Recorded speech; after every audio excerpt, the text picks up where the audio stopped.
There we go, all set and ready for the first ODI of the two here between Zimbabwe and Sri Lanka. And if you've just joined us, Zimbabwe, the home side, won the toss. They decided that they'll go out there and bowl first and then go out with the chase later on in the day. We've spoken a little about what to expect in terms of what the ground has given us as reference points, what the scores have been. Batting first, the score 220 odd, but pretty sure that that's the average score, so you'll expect a little more from the side batting first. Try to get the scores in the excess of 250 or 270 if possible. The new ball in hand. He came back, Ngarava, after a bit of an injury, back into the T20 side, and they didn't want to put a lot of pressure on him, so they rested him for the Test series. Rama gets that natural swing in, which he doesn't get for the moment. It flies for four. First runs. Bit of width. Nissanka throws his hands at it. Memory. Flash hard at that, just like that. You know it's going to fly over the slips, and you're safe. Oh, the angle was massive. The captain himself, Asalanka, coming to Mendes.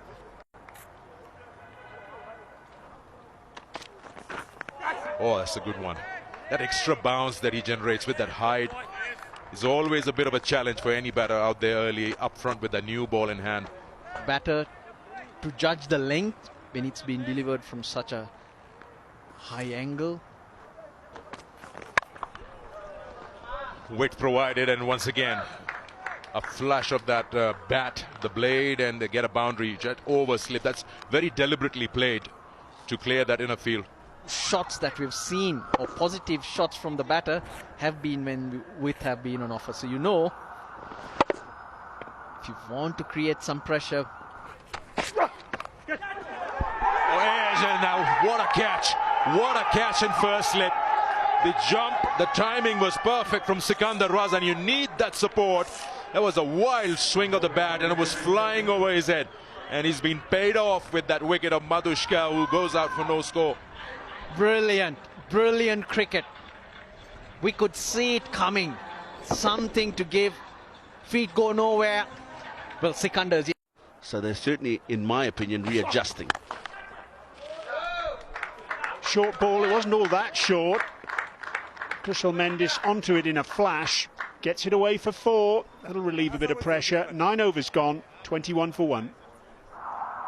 A bit of relief for Kushal Mendes. I don't think it was all that short, but he's done well to keep himself low and make that ball a height that he can pull away, in particular.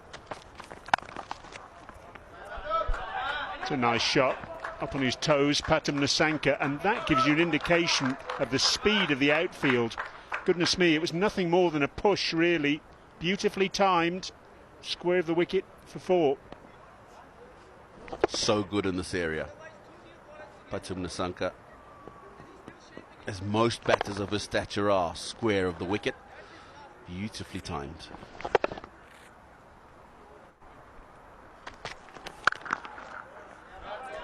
This time he goes in front of square. Back-to-back boundaries for Nissanka. It's a nice way to end the over for Sri Lanka. 10 overs gone, 29 for 1.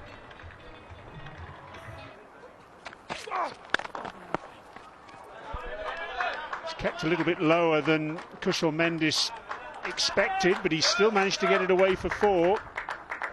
In the previous over from Ngarava, he pulled a ball that was perhaps just a fraction too full for the purpose. Pulling again. Maybe it did keep a little bit low, but I just think his judgment of the length of these balls that he's pulling is not quite right.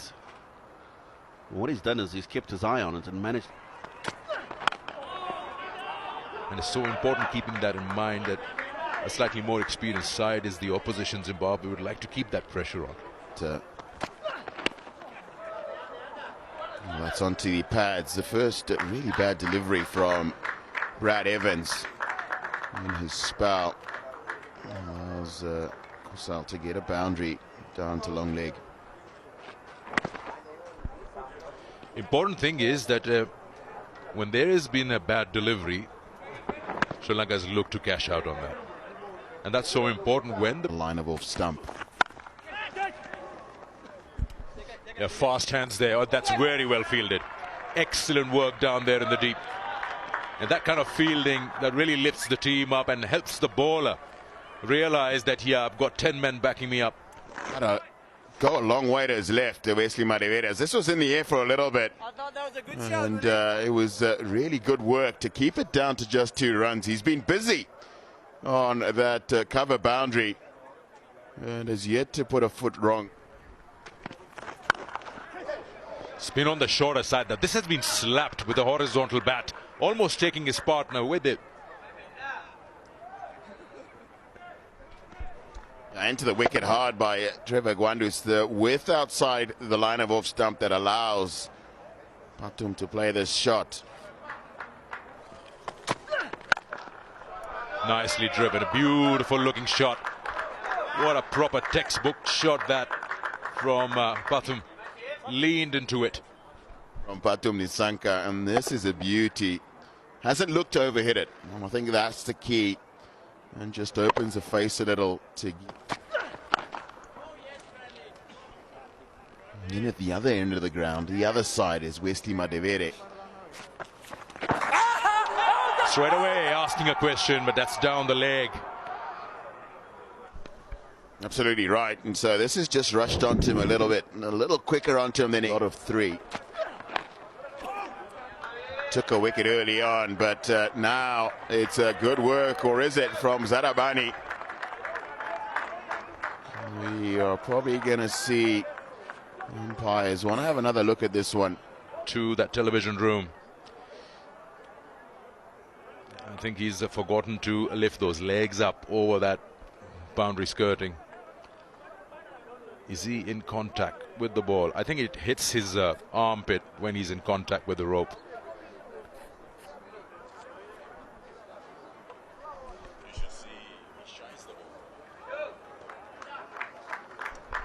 Yeah, it's a boundary.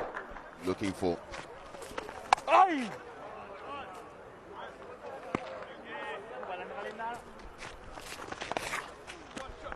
Gets it very fine. Very, very fine. Ngarawa has no opportunity to chase that. It's the pace that he offers Sikandar Raza. You get a bit of bat on that and that's done. The outfield will do the rest. Sort of 50. He's not going to miss out on those because he knows exactly where Richard Ngarawa is placed. He knows he gets it to his right. It's running away towards that Centurion boundary. Oh.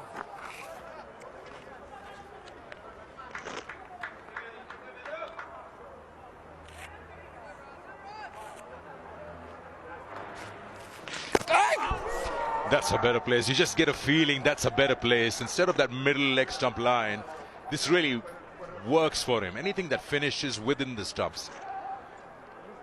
Isn't it? And it's pitched just outside the line of off stump. And what a beauty.